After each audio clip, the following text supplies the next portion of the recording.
manifestation que Solidarité sans frontières organise chaque année. On a manifesté à Côte-des-Neiges, à Parc Extension, ici à Centre-Ville, Villery, Saint-Michel.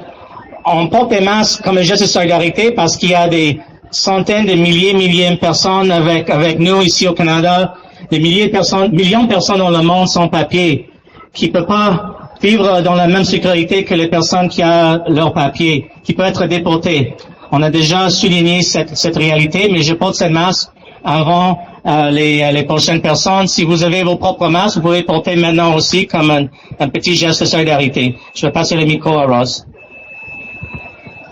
Alors, juste hier, il y a eu un rassemblement devant l'hôtel de ville pendant la semaine de rentrée scolaire.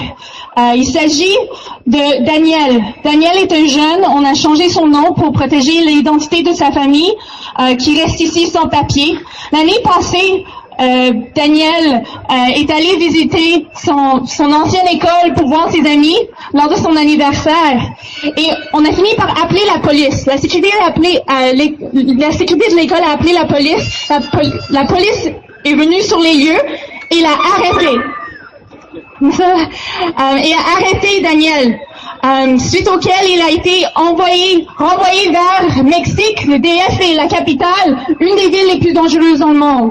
Alors, toute seule, sans sa famille, quelqu'un qui en fait a des problèmes partiels avec à entendre. Alors, on dénonce cela.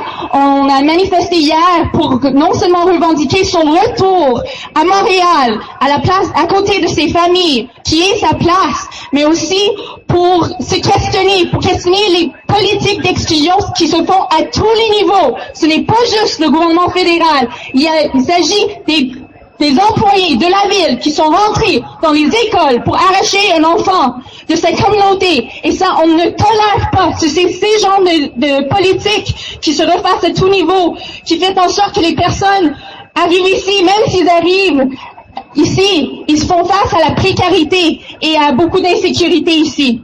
Alors, pour venir, il y a une étudiante, Maria, qui voudrait exprimer sa colère et sa solidarité avec la famille de Daniel. Bonjour tout le monde, je m'appelle Maria, je suis une étudiante à Montréal. Malheureusement, ça fait déjà 1 an que Daniel a été déporté au Mexique. Et il a laissé sa famille ici à Montréal. Je trouve ça tellement humiliant que les polices ont arrêté Daniel dans son école, dans son ancienne école.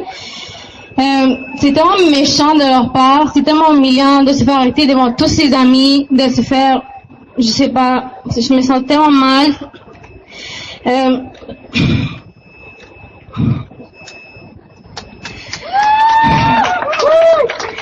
S'il vous plaît, on est tous pareils, arrêtez de différencier tout le monde, on est tous pareils, sans papier ou pas, personne n'est illégal, s'il vous plaît, personne n'est illégal. Personne n'est illégal, personne n'est illégal, personne n'est illégal. Moi aussi, moi je suis mexicaine, je viens du Mexique. Un pays qui maintenant souffre de la pire crise des droits humains dans l'histoire du Mexique.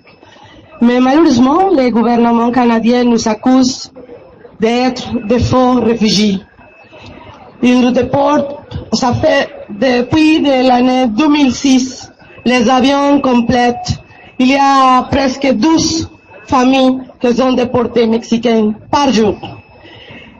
Et puis, maintenant, le Canada est coupable de beaucoup de